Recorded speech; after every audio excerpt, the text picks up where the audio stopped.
Okay. Now, after first of all, my dad is late, and I lost my dad in 2010. I lost my dad in 2010, and now before I lost my dad, I was actually in senior secondary school. Okay, yeah, we'll have to record this. Hold up. Recording in progress. Okay. Now, before I lost my dad, my father was like rushing us through school, and we came back home, and we were just living at home. That was when I started thinking of how can I even support my own parents, because I'll see some people who were my age, they go out in the morning to hawk things. So I now asked them if I could join them. They said yes, I could join them. So I started joining them. Now I joined some of them who used to go and hawk bitter cola in the express. We used to live in Obakala in Abia State. So in that Obakala, people going to Aba, there's an express there.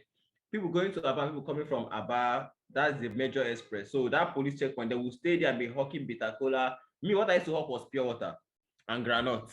So that's whenever I'm traveling by road and I saw people running to cars to come and hawk this, and sometimes I just used to dash them money because I've been there before. So I was hawking all these pure water and granola. Some people were hawking bitter cola. Some days I'll carry one bag of pure water with that transparent rubber. I will not finish that one bag of pure water because sometimes people will not buy it. It will now get warm and everything to lose the coolness or something. So I have to now tell my parents, okay, then that place is not working. There's a place they call slaughter. It's like an abattoir where they kill cow and all of that. So it's like a slaughter. They call it slaughter in Abia State. So I said, okay, let me be going there to sell that. I knew somebody who was selling granola there. He was used to finish his own every day. I was like, okay, let me follow him. So I started following that guy. So I will go to that place and I will sell the pure water and granola and everything. So that place was a bit better than Espresso because I was selling everything. By the way, this was when my father was still alive, but in 2010. So my father is somebody that my father had a business in Kaduna during the Sharia, I think it was 1999 or 2000. They burnt down my father built the house in Kaduna. He built the house. They burnt down the house, killed his junior sister, my auntie Ada. I saw them cut off her head in my presence there. They did not kill. I think she went to fight with them. That was why they cut off her head, because they did not kill children and women. That was how my life was spent. If I don't kill me since. So but I watched them kill her and everything. So after we ran for our life, my father abandoned everything in the north.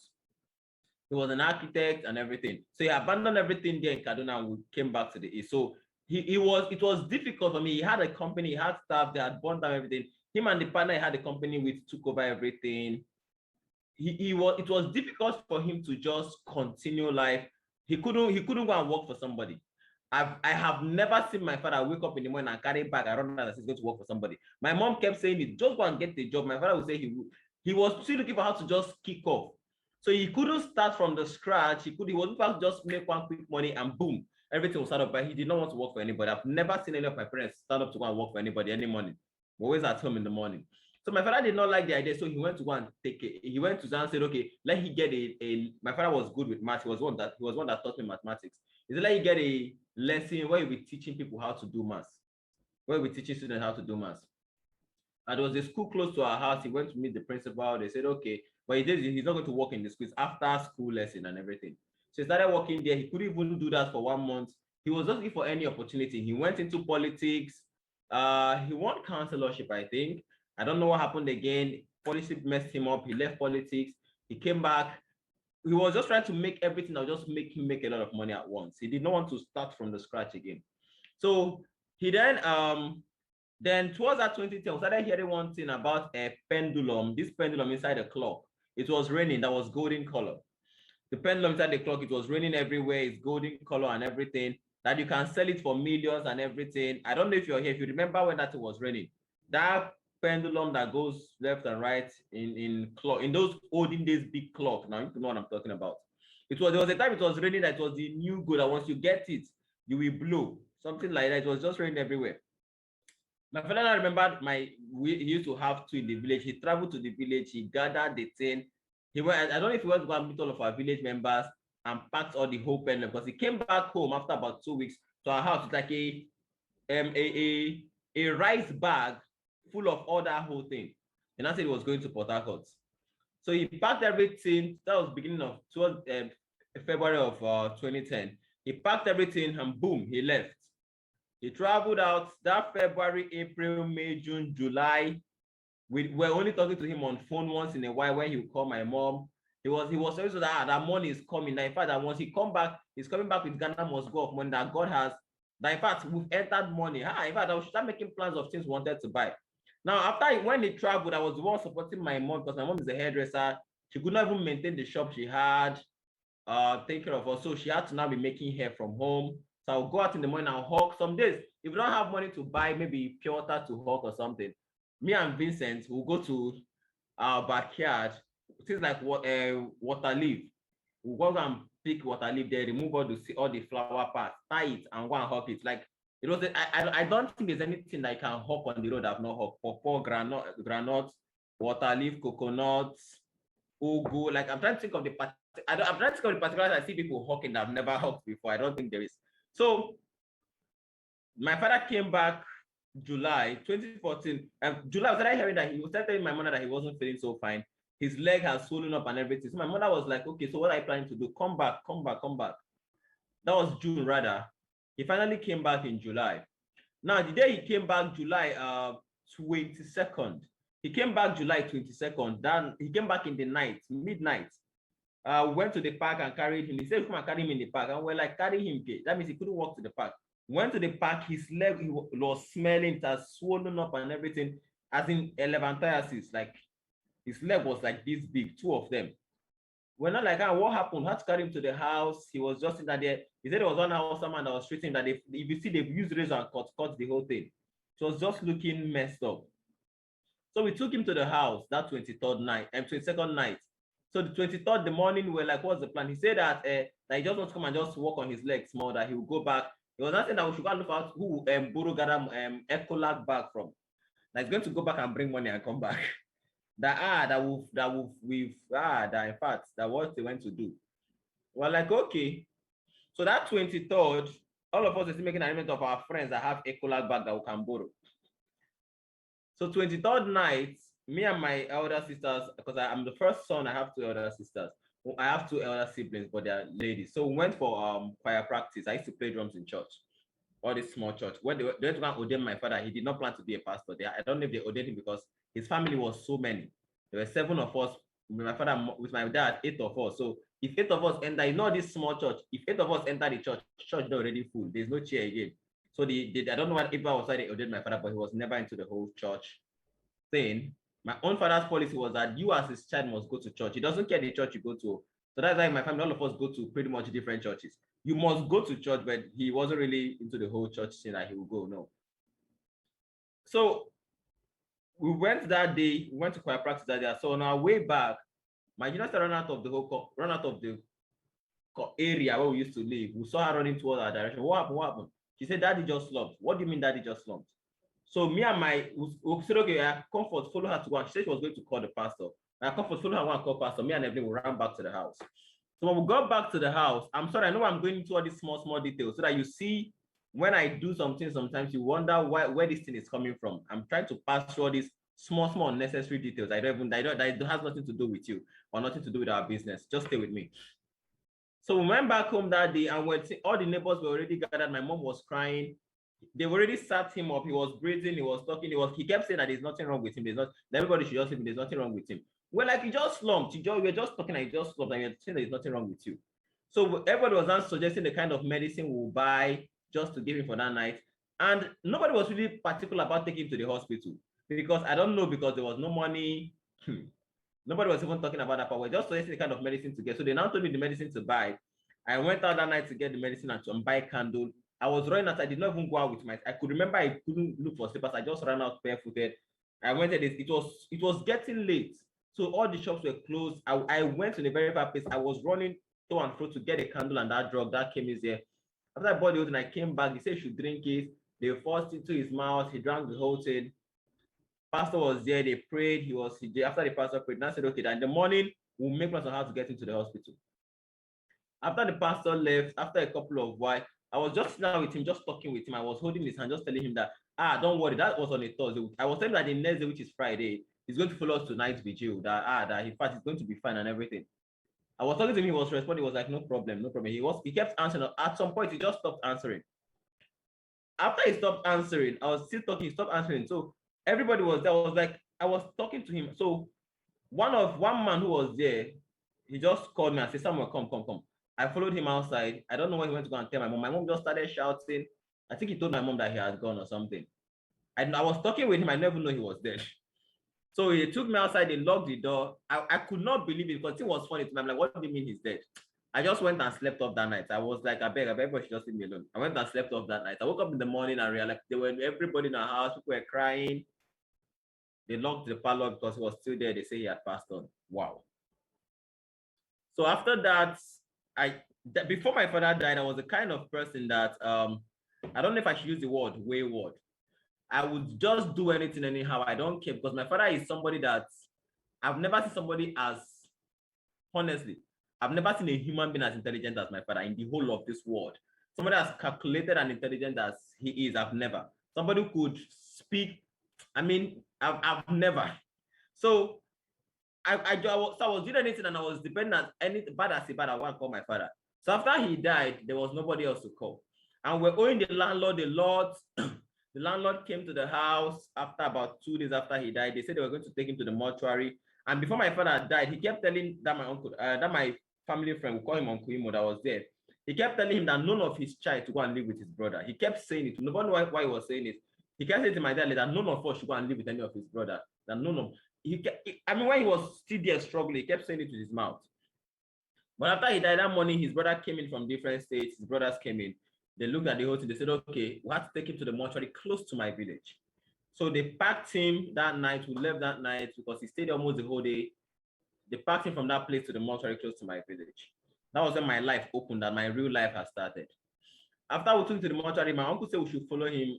Well, like my dad said, no, but we should not follow any of them. So we followed my mom and went back to the place. So my dad was still in the mortuary. The next day, after we put in the mortuary, we told our grandmom, she was crying. The next day, after just about 3 days after I lost him, we had to eat food because nobody was coming to talk about people eating, nothing. We had to eat food. So I had to go back into selling my hockey water and granola in slaughter and everything. I still had a feeling that my father was still somewhere until the landlord sent some people to come and remove the roof in our house. Because when our brothers came, he came and told them that we're owing, they said, okay, they will send him money. They did not send him money. He now sent some people to come and remove the roof in our house. And that day rain fell and damaged everything in the house. So that day, we only removed our last one, Emmanuel. I told my mom all of us to stay in that place. The rain was falling. We said we are not living here because of our things that we stayed there. The rain and everything happened. That was when my real life, that was when my real eyes opened. That was when I realized, man, your father is not coming anytime to rescue you guys. Because I was thinking maybe they were pranking us, that he would just come out and be like, boom. That was what I was feeling. That was when it dawned on me that this man is not coming out anytime soon, like he's gone. I got angry. I almost fought with the people who were trying to remove the roof. I brought out knife. I said, I'm going to kill them here. I was so little. I was just a little child. This was meant. They were just laughing. I was like, I did everything, but nothing happened. That was when I decided, okay. After my father's burial, I went to stay with my uncles. Now, living with my uncles, I was just being tossed around and everything. This one will hold me small. This one will throw me to this one. Because I was a very hardworking person. So they liked the So anyone who had a project, one of my uncles had, it was a electrical engineer that do all this. So they used to submit bid, government will approve. Sometimes they give them big bid. He'll tell this other one to send Samuel. I'll go and work with him. We'll solve maths to get his bidding and everything. We'll be doing the maths, percentage of this one. I was doing all those things. If he finished with me, he'll throw me back to this other one. So they were just throwing me around. Now, the only thing they had on me was that every time they'll promise me that they'll train me in school. So that was how I agreed. So I went back, by the way, I went back to senior secondary school again, did SS1, SS3, wrote my WAEC at the senior and federal government college, Enugu, as an art student. I didn't want to be an art student. So I never bothered checking that because I was already angry. So when there was the time I was taught back to our last born, and I told him about everything, and I said, okay, no, that since I want to be a science student, he's going to make me be a science student. Now I had to go back to secondary school again. So that was why if you hear me say I've spent 9 years in senior secondary school, that is the reason. I've gone as SS3, 3 different times, once as a science student, second one as an art student, the third time as a science student, okay? So I went back to secondary school again. That was when I went to, that was when in Abuja, the junior secondary school in Abuja, federal forgotten the name. Federal Government College. Is it Federal Government College? In Duse there. So I went to that school and I finished my WAEC again. Now I woke up one day and I looked at the people that I finished secondary school with the second time, not even the first time. If I go to Facebook, I'll see them posting how they are now in third year, second year, finishing school. And I'm just going out of secondary school. I was not even feeling bad. I was celebrating like, wow, nice one, nice one. I mean, I talk about matriculation, all those kind of things. I don't know what that means. So after I left school again, I wrote the jam. I scored about I think I scored about 250 something. But what my uncle said I should pick was medicine. And I did not want to be a medical doctor. So I picked medicine. And I picked UNN. So UNN said for you to study medicine, you need to have at least 280 cutoff mark. So I could not go for that medicine post UME. He said he will go do anything that I should study medicine, even if he has to pay in a private school. So I went to Madonna University, LLA. I wrote my post UME in Madonna Okija, so I got the admission in Madonna LLA to study medicine. So I went there. My uncle just paid a couple of some of the money. I had not paid everything. We never paid school fees. I don't know what he paid, but it's just small thing he paid. I think it's only clearance or something. So I was in school for about 6 months. They kept telling us those that just started, I did not finish paying. How can you just start school on that credit that you never started at all and everything? So I had to be, the school was just messing us up, tossing us left and right. I just woke up one day and by God's divine orchestration, I picked the book Rich Dad Poor Dad in school that day. It was the day I picked the book. It was a new book. Somebody just bought the book. There was no name on that book. And I like reading anyway, so I just started going through the book. And I read that book, Rich Dad Poor Dad, because there was no name in it, I had to read that book. After that day, I read that book. It was like God just, it was like a puzzle. God just picked a missing puzzle and put it inside of me. After I read that book, Rich Dad Poor Dad, I was like, what? Because the only reason I agreed to go and study, the only reason I agreed to go to school and study that medicine was because I told my mom was like, but you don't want to be a medical doctor. I said, yes, but don't worry, since you're the one paying school fees, let me just go and study medicine. If I finish, I'll go and start training myself in school again to go and study engineering. That was what I told my mom. So when I read that book, I realized that if I'm just in school to make money, then there's no need, because that book told me that because you're going to school is the reason why you don't even have the money, kind of money you're looking for. That was it. I just called my uncle, I called my parents, I told everybody, and I told them, you know what, I think I'm done with school. I'm done. So when I told them my uncle who had me in school, I was expecting to say, why? What was that supposed to mean? So when I told him, I'm like, uncle, I think I want to leave school. I'm just done with school. He was like, hey, I was like, yes. He said, okay, no problem. I was like, okay. That means he did not even have plans to continue. Even himself, he said, not tired. Even the school fees alone, because school fees was about 350,000 naira. I called my mom. She was like, you're leaving school. So are you coming back? I'm like, I'm not coming back. I'm going to Abuja. Go to Abuja to do what? To go and I'm like, I'm going to sort myself out. And that's how I entered the city of Abuja. Going to the city of Abuja, I'm used to being alone because I've been to body school a lot. So I normally take care of myself. I'm used to just being in charge, making decisions for myself. I'm not used to somebody telling me what to do or anything. My father, the way he trained us, you have to just be intelligent on your own. Nobody needs to advise you.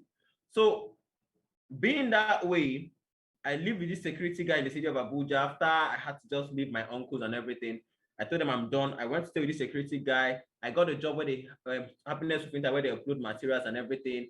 I got a job as a call center rep. I lost the job. I lost the job towards the ending of 2018. Now, people who were part of our department after I lost the job, her name was Veronica. I think she should be in this meeting right now. She used to be my boss Vivian's friend. They also went to Madonna University. So she knew we talked about some things in Madonna. Then we were in happiness with Inters. So she now told me about okay, then she had seen La Buena Vida project, the On Your Life campaign. Then she now told me about it that maybe there's some people there who need secretary that work for them. That she just go there and see if they'll give me a job. Because I was a laborer before them. So I just go there and see if they'll give me a job. Instead of being a laborer, since I'm no longer working in happiness with Inters. So I dressed up that day. I went to town. And I called Boss Viv after we've been talking I called her. She now said, okay, there's somebody that is looking for a secretary, and it was Nelson's mom. So I was supposed to meet Nelson's mom that day. So I dressed up, I came to town. I waited for her in the office. She did not show up. I was like, God. When I thought God has answered my prayer, at least let me get a job in town. Because if you're in Abuja, Duse is not even part of Abuja. Once you pass Guarimpa and start going, that's when you're entering Abuja. So I was like, let me finally get a job in town, but she was not around. I was like, I can't believe it, because I spent money to come to town. I spent almost 1,000 naira. It was painful. I was like, hi. So I left that day. So I called Boss Vivian. I was like, the lady did not show up. Oh. She's like, are you serious? So I called her. She was like, something came up. She couldn't come. I was like, she was like, she come the next day. The next day I dressed up and went again. She did not show up again. I'm talking about Nessie's mom. She's in this meeting right now. So I was like, ma, I'm in the office. She said she's coming. I waited there till evening. She did not show up. I had to leave. I was like, God, I can't believe this. I was like, no. I was like, maybe God don't want me to get the job. So I was ready to go. So I came and met Boss. I told her, is there anything you can do that I really need this job? I explained to her and everything. She said, okay. That she doesn't want to, but maybe I should just work for her. So she sat down. She was like, okay. She started asking me about the job. She said I would be giving questionnaires, 25 questionnaires daily. We talked about the salary. She asked where I was coming from. So she said, okay, we'll start my salary from 20,000. She did not even know where Duce was. I thought she knew. She did not know where the Duce was. That was when I started working for Boss Vivian. So I started working for her, and I was excited. My excitement was that I will go out of the house every day and go and do a job. I was excited that I had a job because I was like, I was not qualified to have a job because I believe that because I don't have the certificate, I shouldn't have a job. That was what I just believed. So if to even have a job inside town whereby I have to dress, I have to look neat. The job I used to normally have is being a laborer. So I used to wear dirty clothes and go and make interlocks, carry cement sometimes. So now I had a job that would require me looking neat and wear clothes and going to town. I was excited. That was my excitement. So that was 2018, towards the end of 2018. So I started working for her. Now, while I was working for her, honestly, I did not even know what the business was. I did not know it was multi-level marketing, nothing. She said my job was to give out questionnaire. My only excitement was that I had a job. So she said I was supposed to give out 25 questionnaires daily. The first day I went out, I gave about 38 questionnaires. So she came back, she said, how many did you give? I'm like, I did not even count. I counted to 38. She was like, wow, that's very good. She said, I hope you're not going to start giving it all this back. I was like, no. I was just excited giving the questionnaires when I was giving it up because I was like, man, I now had a job. Somebody's going to pay me for this. The only way I use my energy and I make money. So I was excited. So I had the job. I was like, oh, I'm going to do this the best possible way. By the way, anything I want to do, if I'm not going to do the best, I don't even get involved. So I was doing all of this. I was doing this. Until one day, because I'm supposed to close by 5. So once I close by 5, I'll just pack my things and go. And presentation used to be 5 o'clock. So I never used to see presentation. Until one day, somebody launched a car. I forgot who launched a car in Shalom Plaza. I was like, wow, is it this next to bike? I never know what we're doing, but somebody bought car with it. I'm like, wow, nice. So one day she now said I'm supposed to be staying. So if I book people, I'm supposed to stay when they attend presentation. So I'll know those that will follow up on. I don't even know what follow up was. I was like, okay. So that I sat down for presentation. I was at the back there. And as God may have it, it was Ambassador Nefo that presented that day in Suite 5, Shalom Plaza, 5 p.m. on a Thursday.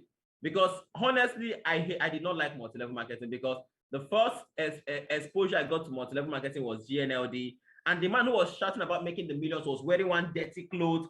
His teeth were yellow. And he was telling us how to make millions with his shoe. One was bent. So I was very pissed about what multi-level marketing was. So I was like, I was not interested. So when I sat down and was talking, I was like, what anything man is saying, I was interested. I was like, wow. And by the way, before then, he had told me I did not need money, I needed knowledge. So I somehow did not even like him small because the man said I don't need money, I need knowledge. So I still had my own resentment for him. So after he was talking that day, I was like, wait, is this what we're doing here? I was like, you mean this is what we're doing here? I could not believe it. I was like, oh my goodness. I told my leader, I'm ready. I'm like, oh, she was like, are you ready? I start the business. I'm like, start the business. I was like, hi. There was no way to start the business. I was like, okay.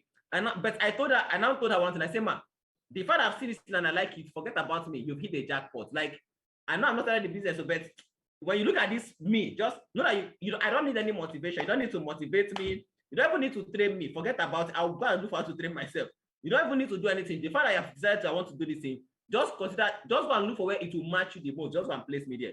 Don't put anybody on, forget about anything. Just consider that you've hit a jackpot. Just forget about it. That was what I told her then.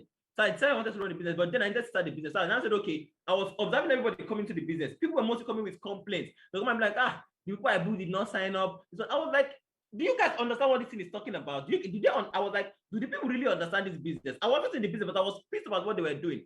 I'm like, all you have to do is focus on how to build people for 1 year, 2 years, even if it's 10 years. I was like, wait, though, even if it's 10 years and you're financially free, is it not worth it? Now I'm going to work for 35 years. What are people even saying? So I couldn't contain myself. I was like, how can I start this business? Luckily for me, I told my leader, oh yeah, boss, hold the apartment of 10K. Let me save money and start the business. I was doing everything to start the business. Went for the retreat in 2018 December. I went as a secretary. I wasn't part of the business. I started out for the retreat. January retreat, I now started up for the retreat. After joining the retreat, I was like, man, I must start this business. And once I start, I'm going to leave Abuja. Because I was telling them that every time I was telling them I want to go and present, they will say, present what? They'll tell me to sit down first. I will tell them I want to go and do QSG. If they say, there's nobody to do QSG, I will rush and carry laptop. Give me laptop. I wanted to be doing this thing because I was telling them I can do it. I can do it. Now, they did not want me to do it because I did not look like it. Because if you look at me, I once heard somebody say, you want to go talk, who you think? I don't think anybody will listen to you. I once heard somebody say that, yes. So I was like, I know I can do this thing. Just allow me do it. So nobody wanted me to do it. So I was not like, man, I had to leave Abuja, because if I'm in Abuja, the little light I feel I have will not be appreciated. But if I go to a place where nobody knows me, by the time I'm presenting, there's nobody else better to present. You say, oh yeah, come and present for us. So I said, okay, I wanted to leave Abuja. And I heard Mr. Faith talking about going to Warri once. I said, I beg, where again will get way house? They're talking about Warri is a good. I'm like, man, let's go. I want to go to Warri. So I said, okay, going to Warri, how do we get to Warri? Mr. Faith said that he's even planning to run an event in Warri. I'm like, you plan to run an event in Warri? That means we have to go to Warri. If we have to go to Warri, that means I have to be with you, Warri. I'm sorry, please hold on one sec.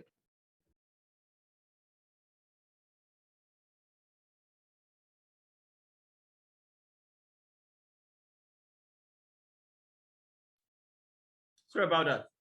So I now packed up my bag the next day, and I said I'm going to Warri. I packed up my bag the next day. If I announced that he wanted to join me to go to Warri, and I said, yeah, let's go now.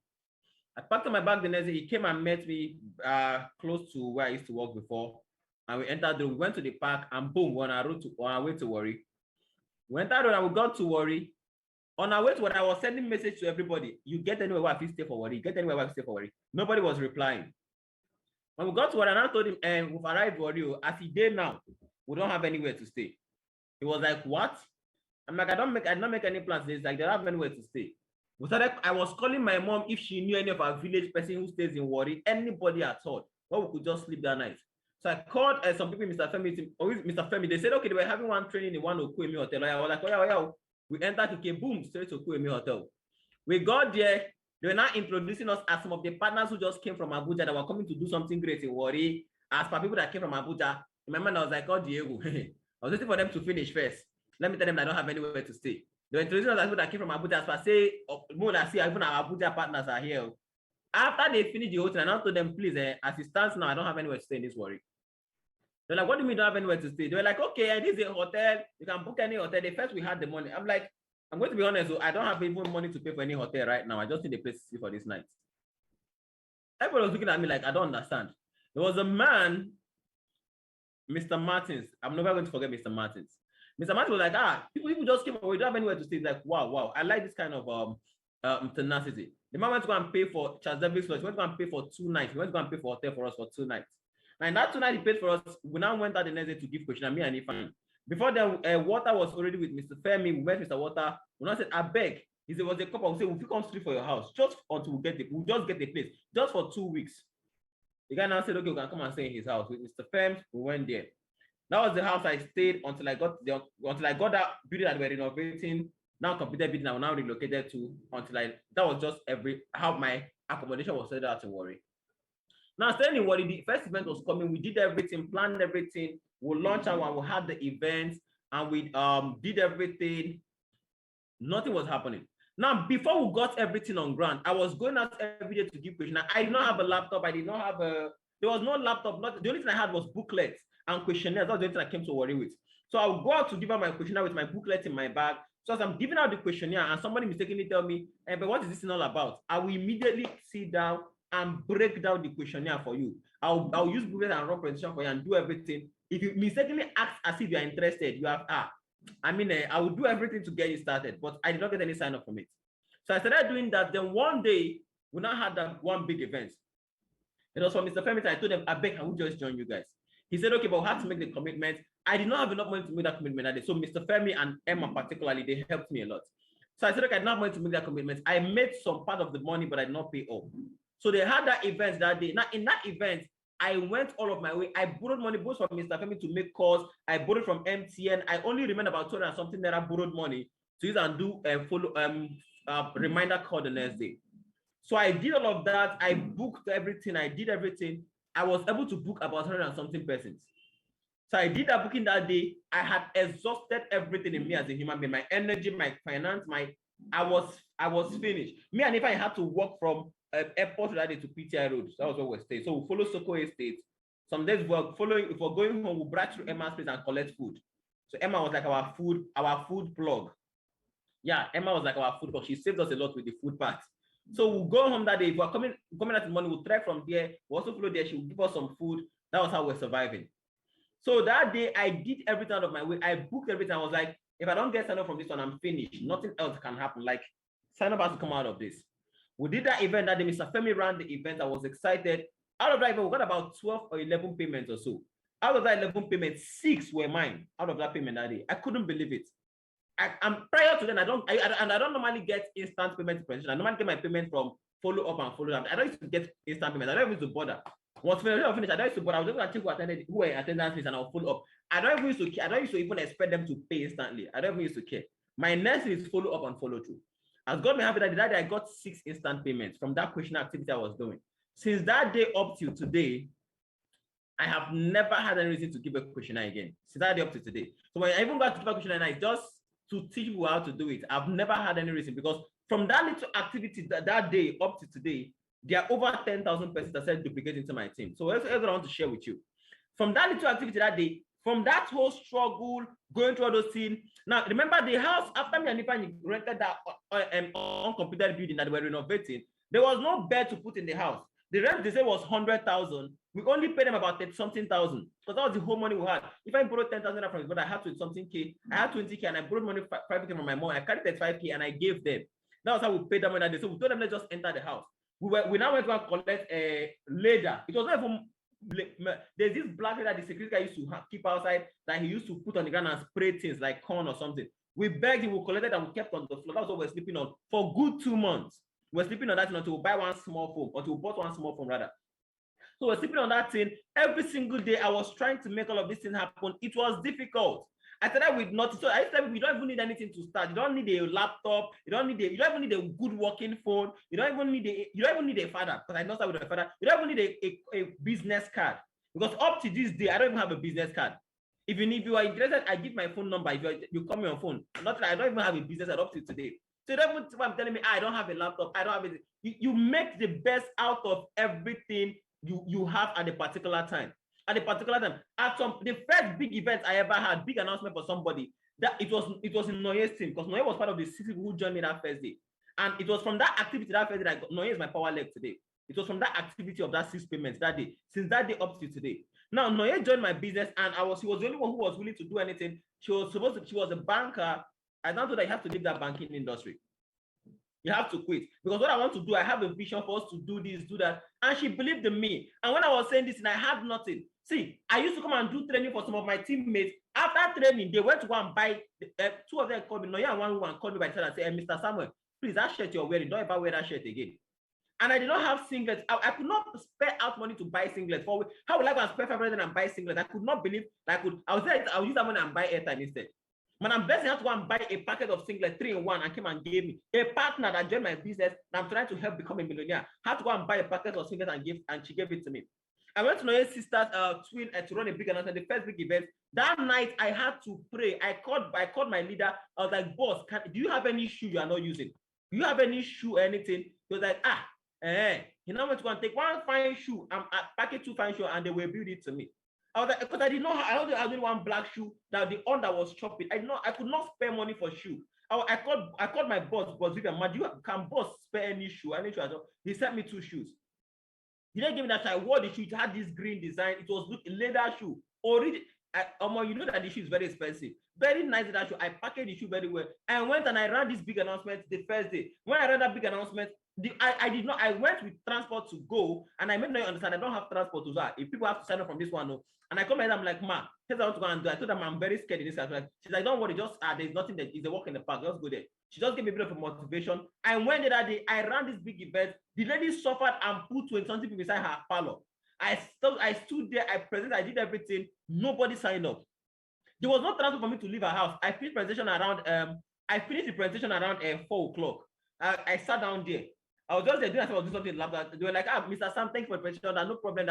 I told them, don't worry, just do follow. People will sign up. She's like, no problem. She was like, no problem. I did not have transport to leave her house. So they come and tell me, okay, thank you. They were telling me, thank you for the presentation. I knew they were telling me because, you're not going to go to your house. So 7, I was still in their house. I was calling, no, I don't have transport to leave here. Can you help me just sort out 1K? But like, okay, she's trying to borrow money to send to me. I said, no, I'll call your half. I said, don't worry, she's coming. So 7, I see they there. I don't know. I think she now called us and just told that. I don't know what she told us. So we're just there, gisting. I don't have transport to leave her house. And I was in Ughelli. One lady that person now walked in, who was living close to her, now said, okay, that please, and can she still get that mastermind slot that she wants to make a payment of 5,000 naira cash? I was like, God. When she find that 5,000, I was like, okay, no problem, I can get it. Maybe I took money from there, I took my transport. Maybe I got back, I replaced it from the money when I sent. That was how I got transport to live there that day. So you can't wait for everything to look good because you're trying to be a diamond. I have to tell people something. Why do you have to wait? Hold on.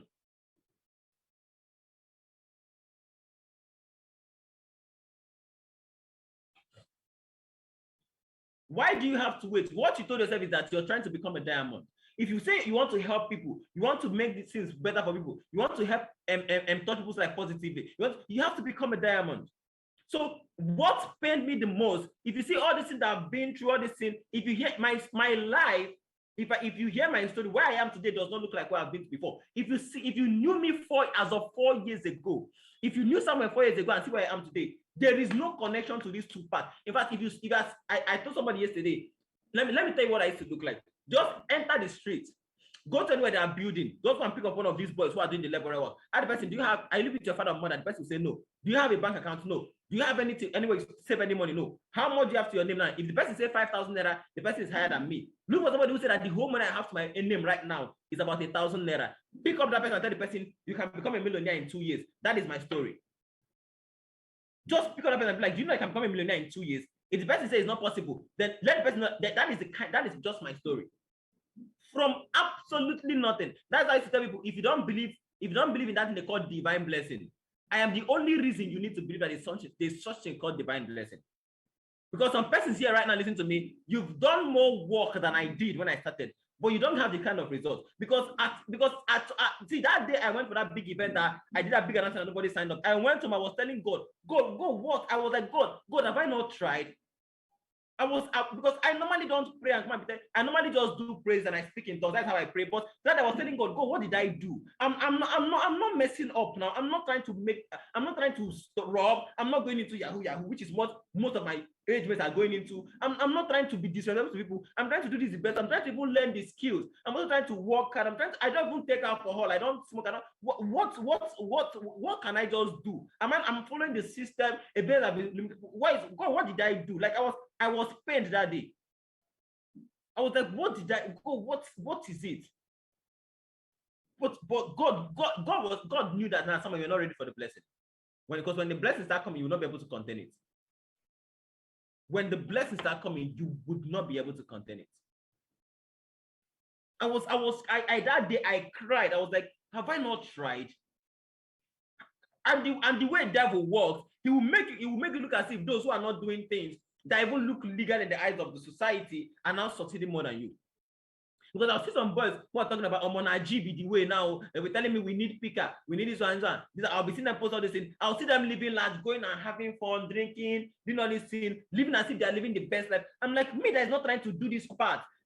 God, what have I? I was like, what have I done actually? And the way God did it, see, in everything I went through, that is why I don't think anything actually break me right now. Because God told me, Samuel, you're trying to be a diamond, right? You have to go through pressure. If you study diamond, you know that for a diamond to be made, it is made under thorough, intense pressure. It is a compounded pressure that makes it become a diamond. We cannot get to where diamonds, we cannot mine to where diamonds. The only thing that brings up diamonds, what we're going to start digging around to get them out, are volcanic eruptions. We can't dig to where diamonds are made. It is impossible. For now, we don't have such technology. It is made under intense pressure. So all that thing I was going through, it was like, God, all the pressures coming in, coming out, coming from everywhere. God was like just molding me. God was like just molding me. It was like I felt all that, and when I thought I felt the pressure, and the way this is so bad that this did not come out. All this frustration and pressure did not happen to me when I was 25, when I was 30, when I was 40, when I was 50. All of this came when I was still soft at a very young age. When it was so easy to break me, that was when all the pressure mounted on me. And after this diamond is formed under pressure, guess what happened again? It has to go through intense heat. Through lava. It has to go through that intense heat for it to become a diamond. It has to be burnt. You have to feel the heat. So even after I went through the pressure, I felt that God, I've gone through the pressure. Finally. Okay, you know what? I want to start to build myself by myself. Uncles, thank you so much. You guys have tried. Trust me, I have good uncles. They were not really bad, even though at some point I was living in my uncle's house as a security house, living in the security house, opening gates. Yes. I hated them for a very long time for that. Now that I handle responsibilities, I now know that here's the truth. Nobody owes you anything. The reason I hated them was because I had a sense of entitlement. I had an entitlement mentality. And they are supposed to help. Why would they help me? As what? They did not owe me anything. So even the fact I was eating in their house, my mentor wants to me that they don't owe you anything. The fact that they were even feeding you was enough. They don't owe you anything. I hated. I did not speak to any of my uncle until early this year. It was so much pain in my heart. At least I just packed drinks and went and visited because I lost one of them. But thank God I spoke to Uncle NWEKE before I lost him. I packed and I went to go and meet my Uncle Chukwudi. I went to go and give him drink. Now, anytime I go around, I always go to visit him. I spend time in his house. And even if he's not around, I can enter his house anytime and everything. I had to go and make peace with all of these people because I now realize that, man, these people did not owe you anything. I never thought about living it. So all those things I went through, what broke me the most was I was holding my father's hand and he passed on and I did not know. So since that day up to today, I believe that nothing else can break me. Nothing. As long as it requires, I work with my energy, I work with the way I speak. All I have to do is just be nice to you. Because I was praying that I was crying. That day I was crying, I was thinking, God, but God, am I not a good person? I try my best to be a good person. I don't do bad to people. I always help people the best way I can. Once I see somebody that is hurt, he hurts me the most. I do everything. God was like, being a good person doesn't mean you have money. God was like, just because you're a good person doesn't mean you have money. Being a good person has its own reward.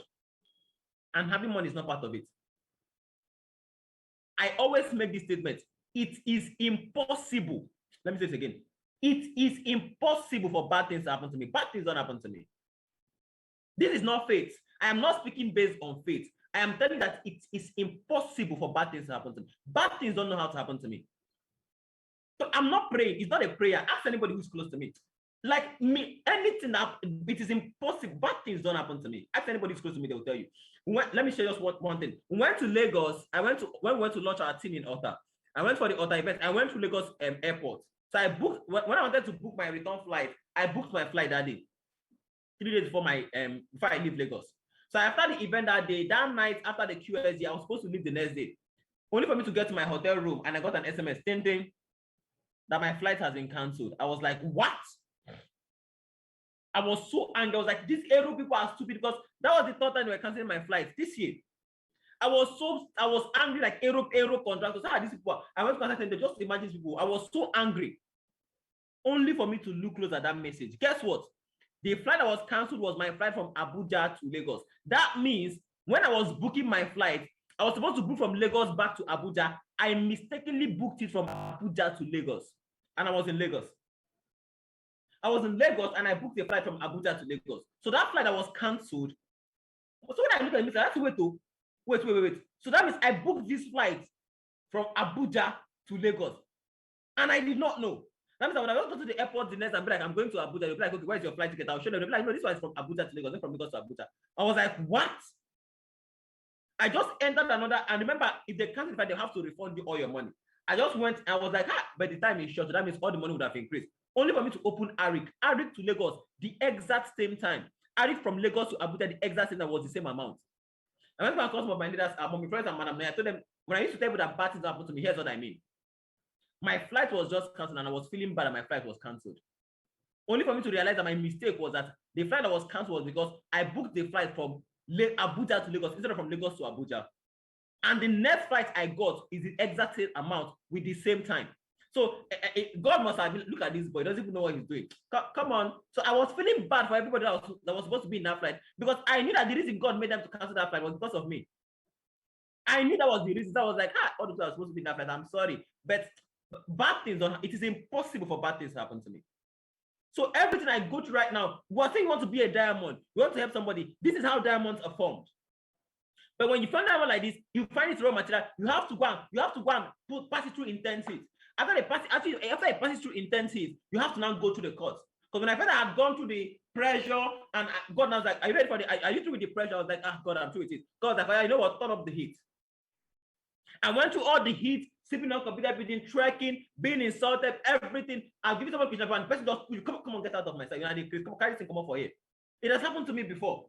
And when I felt okay, I'm finally through. God was not like, "Are you ready for the courts?"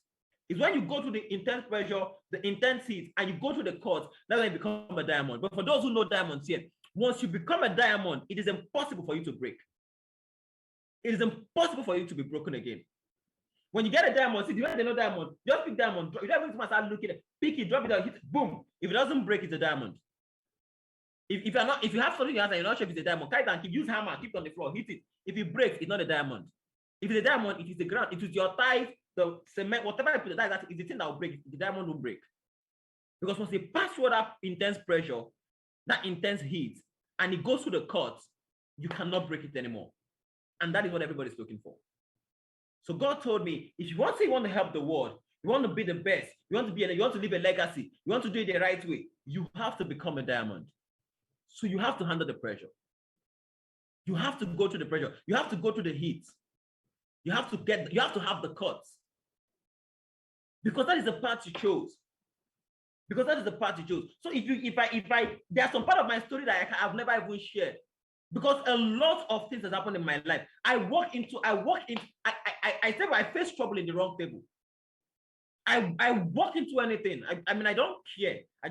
I care enough, let it not be a danger. So I wouldn't want to hold a transformer and be like, I don't care. No. But as long as it's not a danger, like it's something I have to fear, I walk into anything. I would walk into it.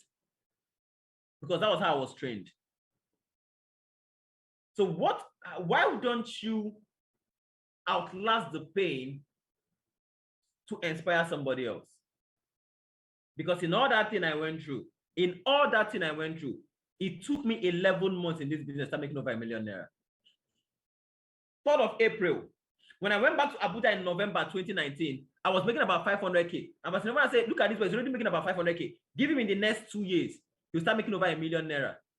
I was like, boss, I reject it though. He was like, what? I said, "Boss, I don't need 2 years, I need 5 months." He was like, wow, he said 5 months. I'm like, how will if I make 500K now, by as of November 2019, how will I need 2 years? I'm like, no.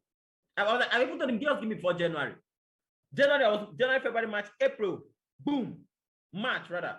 The month of March, boom. I sent to my leader, "Boss, I just made over $1 million this month." And since then, I never made below $1 million.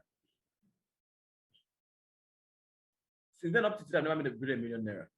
I was showing some of my leader something yesterday. What's today? Today is 4th of November. Today is 4th of November. In the past 4 days, in the past 3 days of November from this business, I made about 400K. As of 1st to 3rd already, I made about 400K. So imagine all the struggle I went through. Imagine If God has imagine if I had quit at any part in the struggle, what would I have done? Probably go back to being a laborer, or go and study to finish my school and get a good certificate to get a good job. Outlast your pain. One of my mentors once said that the only story you can share in this life that will worth your time is your own story. You can go ahead and share another story. The only story you ever share that is worth your time. I'm trying my best not to get emotional about it, because every time I share my story, it always makes me cry. But I'm trying not to make that happen this morning. The only story you can ever share that will be worth your time is your own story. So accept the pain. I'm not saying that the pain will not be there. Accept it is part of your growth process. I have to go through, the pressure will mount on you and everything will come on you at the same time. On the road to success, everything, I mean, it will fall on you, literally, like it will weigh down on you. I see people who are my age who don't even handle their responsibilities. I tell you, if you know the kind of responsibility I have attached to my name, you never want to be me for one day. If I align my responsibility just for one, if I say just be me for 1 month, you can't handle it. You can't. I am telling you the honest truth. People who are saying, you're making something like that, you cannot handle it. One of my days I came and met me and the person was like, boss, she's making money, but I want to unlock myself off just for 1 year and throw my SIM card away. That the bills is just unbelievable. You can't handle it. You can. You are looking at the result part, but you're not looking at the work done. You can handle it. So if you're here right now, that means you've gone through the beginners group, you've gone to the incubator group, you're qualified to be here right now. Don't mess it up. Do not mess it up. Because in the long run, nobody cares what I went through. No, Samuel, your father died when you were sick. Nobody cares. Somebody, you mean you're never recommended to this business? You mean you're never qualified to go? Nobody cares. That means you go as a security in your own father's brother's house. Nobody cares. You mean you used to be a hawker, you've hawked everything.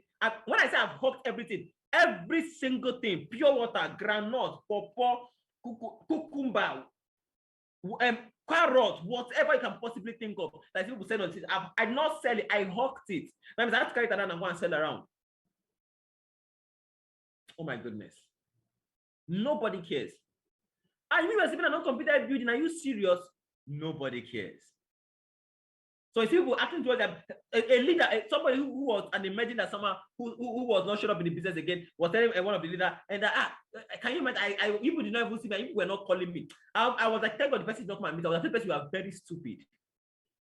You are not calling me. When next man start calling you as an emerging leader, I will checking up on you. I will call my leader who is rooted in the business, even I'm calling emerging. And I will be calling you. How is how are you now? Nobody cares that much, because everybody's facing their own different go through. What you're going through right now may be worse than what I'm saying so far. So as I'm saying, you're thinking that this, I don't know what I'm going through. That is your own go through. What I'm saying right now, for some of you, you're like, I don't think my own has been this bad. It is your own. Everybody's go through is different, but everybody has their own go through. What you're going through is your own go through. So go through it. It may not be money related, it may not be activity related, but it is your own go through. Then go through it, devour it, win it, outlast the pain. I always tell my leaders, outlast the pain. The pain will still come. Up to today, ask Ambassador Nefo. If Ambassador Nefo logs into this meeting today, if he comes to speak anytime, ask him, sir, do you still have a part where you go through the pain? Ask him today.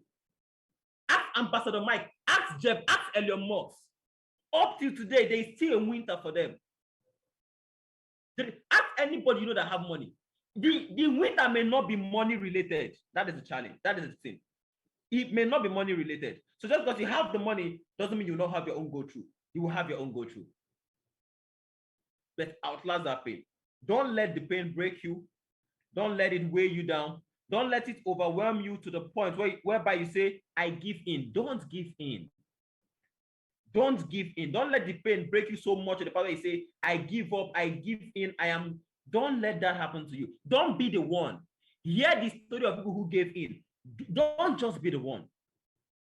I have this mindset of whatever it takes. Don't just be the one that will say that it was so painful. I did everything. I heard someone who said that I have a leader who for 1 day and 4 months, this boy was doing activity every single day without a single sign up. Guess what he did? He made sure that he was good. He launched out. When he go and sign up from the city where he launched out, he was saying to you, see that post, I just got a sign up. I was like, I called him, I was like, I sent him money. I was like, I told him, wait, for 1 year and 4 months, you were every single day doing your activity. For 1 year and 4 months, no single sign up, and you were still showing up. I'm like, whoa, I know I have my own story, but that story is going to be deeper than mine. I was like, that story is going to be deeper than mine. Now, that is his own go through. When he started making $1 million, become a millionaire, we start celebrating him. Nobody will remember that for that 1 year that he was struggling every day, showing away, spending more money, buying questionnaire, putting in more money than he's making. Nobody saw that part. Nobody saw it. Nobody cared. But he's trying to become a diamond. You have to go through the pressure. You want to become a diamond, you have to go through the hits. You want to become a diamond, you have to get the cuts. And the way the cuts come, it doesn't come once in a while. All of them hit you at the same time. The way the devil will arrange, it will make it look as if the devil is working on you. No. God is allowing that to mount you, to cook you, so you become unbreakable. Your headache, fever, malaria, cough, all of them will hit you one day. They will not come one after the other. You have headache, fever, malaria, your child will be sick, your only leader who you are working with, who you're masterminding with the business, we quit the business. The only one sign up you've not got to after 5 months, you finally got one sign up, come and knock on your door and be like, please, I want my money back. If not, I'm bringing police to you. And you've already done the encoding, and you did the encoding, you place it in the wrong way, so you have to go and even get this in. And you ask, okay, the person who placed on that to get the username and password, I've lost this. I need to go and pay when I get the username. All these things will hit you in one day. They will not come one after the other. That is the pressure that comes with being a diamond.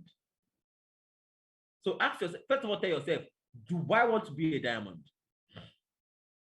Ask, if your answer is yes, I want to be a diamond, then what does it take to be a diamond? When you define what it takes to be a diamond, have a mindset of whatever it takes. You want to be a diamond, it has to be whatever it takes. You want to be a diamond, it has to be whatever it takes. Go through your own I know I've shared my own part of that testimony. This is my own story. This is just a glimpse. My story is too big. If I want to go deep into my story, I'll get emotional with the whole thing. I may even start sharing things and everything. But that's why I don't like. I just like sharing the part that I can share and handle. I've been through some very messed up things. I can't. It's too heavy to even talk about, even up to today. I didn't just get here. I'm not a product of luck. It's not luck. I was cooked. I was pressed in pressure. I was burnt. I had to get the cuts. I did not just get here. But what that indeed was prepare me for here. These blessings today, I did not make these blessings. These blessings were already attached to my name. So God was preparing me for these blessings. That's sometimes some people do things today that normal me before I would have flare up and throw you out and insult you and do everything. But I now calm down and try to understand your own point of view. If it was me before, I would not do all of that. I would just break you. I would just shatter you with everything. Like I would just devour you. Like, but I had to be prepared for it. So let me tell you this part of it. God is not trying to prepare your blessing. No. God is not making your blessing somewhere. God is preparing you for the blessing. You are the one not prepared for the blessing. God is not trying to prepare the blessing for you. God is not trying to make a blessing for you and say, okay, just be working, let me making your blessing. No. We are the ones trying to prepare ourselves to handle the blessing. Look at God blessed Abraham so much. He blessed Abraham so much that it was not God. Abraham was like, this blessing you're giving me, it can't be for me. So it has to be generational. When he said, God said, I'm going to bless. Imagine God come and be like, open your door and I want to bless you. You know, it's not like somebody say, I have an ocean, I want to give you water. You now bring a cup. You now bring a cup and you bring one bucket and be like, I put the water for you. Come on now. So the blessing is not being prepared. The ocean of blessing is just there. It is you're being prepared for you to carry your own load and go and take as much as you want. I used to see the blessing like an ocean. So the little you're collecting is what you are prepared for. So whatever blessing comes to you is what you are prepared. You can get, see, I used to tell people that devil don't make blessing. So when people go into things that will soil their hands, go into rituals to make money, see, devil cannot give you what you did not own before. It's as easy as that. So what you do is that God wants to, God, he would say that God have an ocean of blessing planned for you. He knows that with the way you are going, because he doesn't even know what God has for you. So, but he knows that the way you're going, that the reason God, you know that the way you're going, the thing God are passing you through, your blessings like an ocean. He will now bring a cup of water to you and be like, see, would you agree I give you this cup of water and take away all this your struggle? You must be like, yeah, I beg, just give me the cup of water. I don't want to go through a struggle. Once he give you the cup of water, once the cup of water finished, you don't have any blessing again.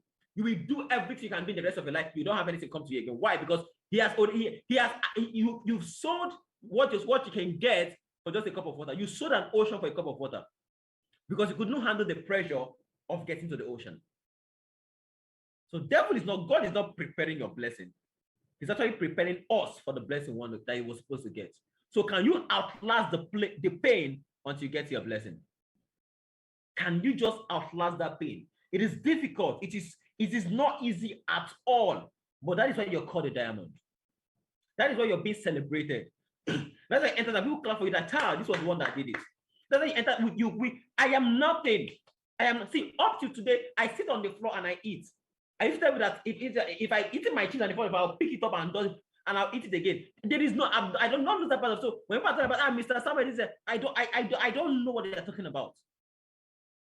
If I don't know what they're talking about, I still conceive myself like the way I was all a while. It's people that are saying that things have changed. I don't even see anything that changed. I don't see it.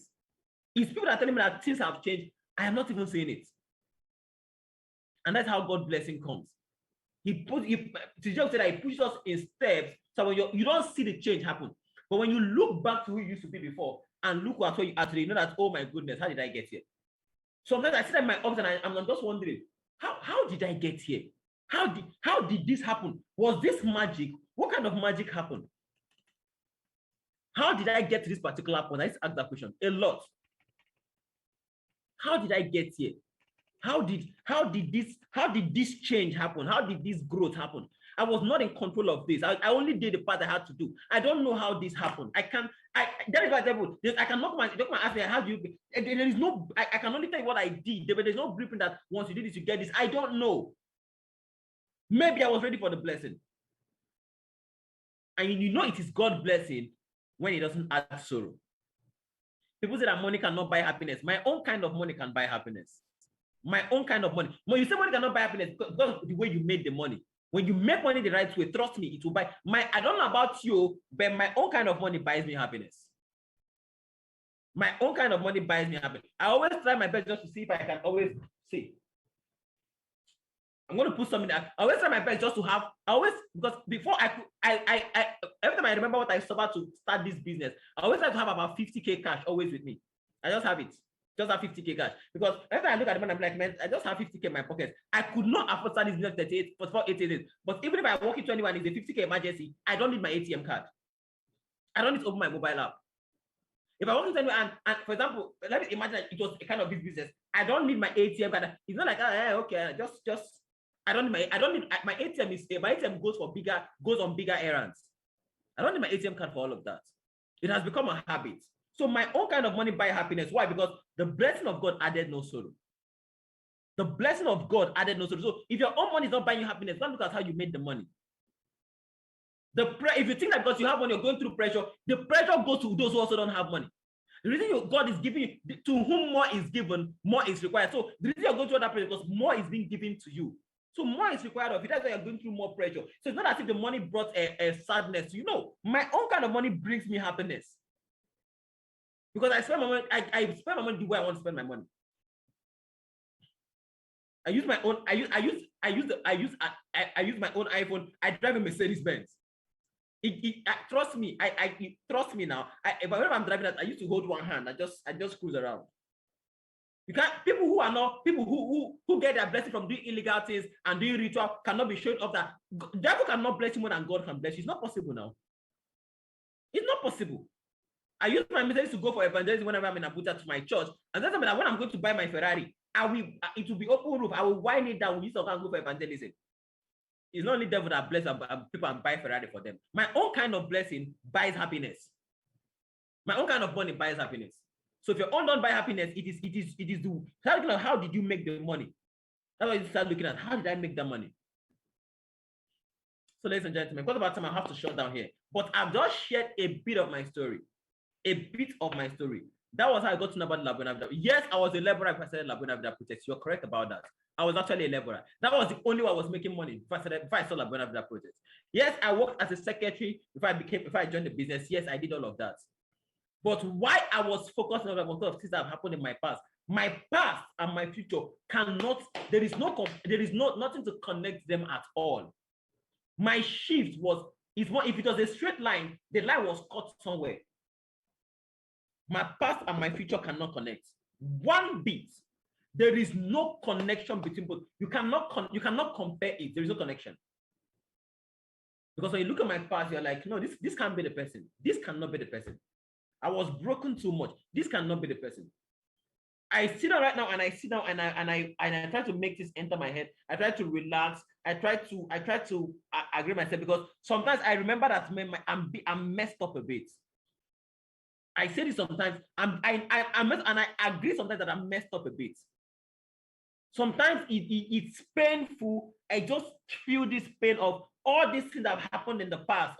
But what I have right now, what when I see the future, I know that no. But sometimes it's painful. Sometimes it's painful. I wish my dad was still around. He was too good to just die that way. I wish my dad was. What he wanted for us as his children was too good. But here's the funny thing: if my father had not passed on, I wouldn't be here today. Because I would, if I had, see, let me tell you one thing: if I had mistakenly entered university when my father was around, the way I was behaving, I would have been, because I hate people bullying me. I hate people bullying me. And I'm very sure I would have been a cultist. And the kind of cultist I would have been is not the kind of cultist that they are there and they are scared. I would be the type that go and execute people. Like, I don't even they feel them. I was too wayward for that. My own is last, and I'll call my father. That was just my own last result. I would have been that kind of person. But because of all that pressure I went through, all that part of me died. It died instantly. So when I remember all this kind of stuff, like it's heavy. It weighs me, and I'm like, I just pray. I just start listening to motivation. I have to listen to a lot of motivation to remove something out of my head. You can't connect my past and my future. There is no comparison. There is no way to be like, and this was what changed me. Nothing connects the both of them. I am a product of divine blessing. I am the definition of what you call divine blessing, but I had to do the work.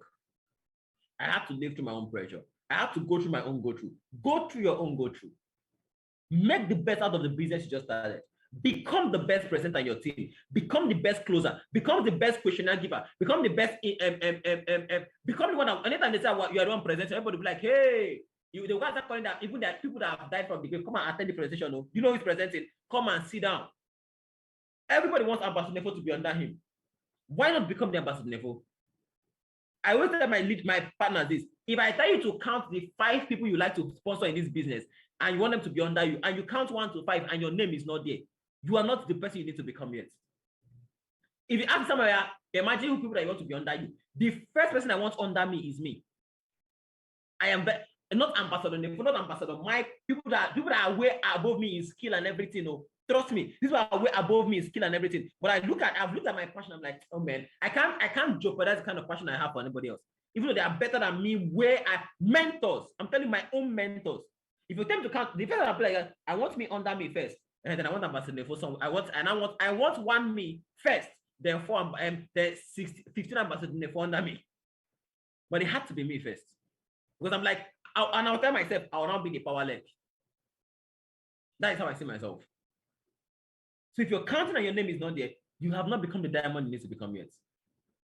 So ladies and gentlemen, I hope my story will somehow motivate some persons here today to go and to outlast the pain. I hope my story will somehow motivate you to outlast it. I need you to outlast the pain. I need you to. There is pain. I'm not downplaying that fast, but I need you. Don't let the pain overweigh you. Don't let it get you so down whereby you begin to lose yourself. Outlast the pain. In fact, go to comment and write, I will outlast the pain. I will outlast the pain. I like what Madam Joy did there. Right? I will outlast the pain. I need you to outlast the pain. I need you so bad to outlast the pain. Someone said the patient does not eat the fattest bone. No. What I said was outlast the pain. The patient dog eat the fattest bone was written by one rich man that wanted people to see before. The patient's dog does not eat the fattest bone. Build something that will last. If you have to build it patiently, yes. But be fast while building it. So if you're supposed to give 10 questions, don't I'm saying, okay, let me be giving 1 a day. Because I want to be a patient dog. Give 200 a day. Know what you're being patient on. Be patient on the right thing. The patient does not eat the father's bone. The patient does not die since, okay? Say, I will outlast the pain. The idea is that be patient enough when you are outlasting the pain. But when you're doing the activity, don't go and be patient and be doing the activity.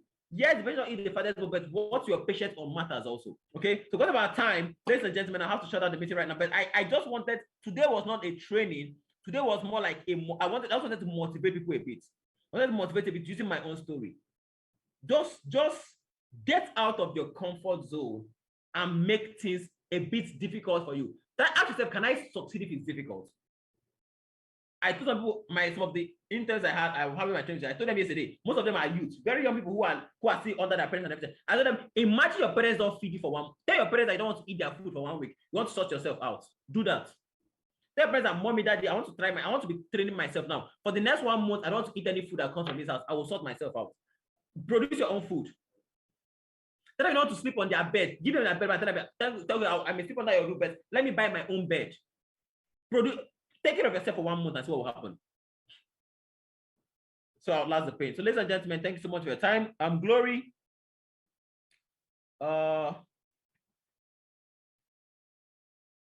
Okay. I'll have to shut down the meeting right now. I'm trying to get from my mastermind if there's any announcement to be made. Okay. So ladies and gentlemen, I have to shut down the meeting here. I believe I've been able to help you. Okay, yes, my boss is here. My boss is here. I believe I've been able to help everybody. We're going to have our mastermind give us a bit of information that will shut down the meeting right about. After my mastermind speak, that will shut down the meeting, okay? So thanks so much, everyone. I hope you got value. Outlast the pain, outlast the pain. Start making plans to start share. So anything you go through, go and write it down. It's going to be part of my story. Anything you go through, go and write it down, part of your story. Anything you go and write it down. Because today, I just do things. I just do things without sentiment. I am too principle based that if you stay there, you may think I'm too harsh, I'm too mean. Because it was what brought me here, I'm not going to jeopardize that for anything. Okay, so ladies and gentlemen, I have my elite mastermind here, my mentor's mentor, and thank you so much, boss, for the opportunity to share my experience, share my own story today. And thanks so much for believing in me, and thanks so much for mentoring my own mentor that mentored me. I don't think I can say this enough. I don't think I can say this enough. I used to say before they are now 3, but before they were 2. There were only 2 human beings on earth that once I enter somewhere and I see that you are fighting, I will not ask what the problem is. I will first of all pick button and break another person's head that is fighting against it. And after I come and start asking the head, what's the problem? Why are we fighting? And that person is apart from my mom then and one other person. The other person I could do that for is my boss Vivian. If I enter somewhere and they are fighting and she's fighting with somebody, I will not ask what the problem is. I'll first of all break the person's head. After I start asking, hey, why are we even fighting? Even if he's at fault, I don't even care. That is how much I care about this particular person. Okay. Then imagine the person who mentored her. And I got a lot of mentorship directly from Ambassador Nefo, and I'm very grateful for that. So ladies and gentlemen, without further ado, help me welcome my mentor's mentor and our own elite mastermind, Ambassador Obianefo Esimaya. Help me welcome him on the comment section, please. He's not an ordinary person to me. He's not an ordinary. These are people that God used to shape my life. These are people that God used to solve that puzzle of Samuel. These are people that God used to put in places to direct me to the right direction. Okay, so I respect this man so much, and I am so grateful that God used him to get me where I am today. So, ladies and gentlemen, please help me go to the comment section and welcome once more our own elite mastermind, Ambassador Obianefo Esimaya. Boss, you're welcome. Good morning, everybody. Super one, Samuel. You've hit the nail on the head. You keep doing that all the time. A word is enough for the wise. Some of us would like to also speak like this. Some of us would also like to share our experiences. Don't worry, there's always time for everything. Grow to a place of leadership. The truth of the matter is that all of us have stories that can move a people. There are some people that my story will not touch because I went to school. I finished with a 2-1. So whatever I say, no matter how bad things go to me at any particular time, they'll say, after all, you finish school, you have the experience. But such people, Samuel's story will reach them. There are some people Samuel's story will not reach, or your own story will reach them. But the only time we'll have a story is if we're willing to go through the fire. That's the only time we'll have a story of triumph. Now, there's a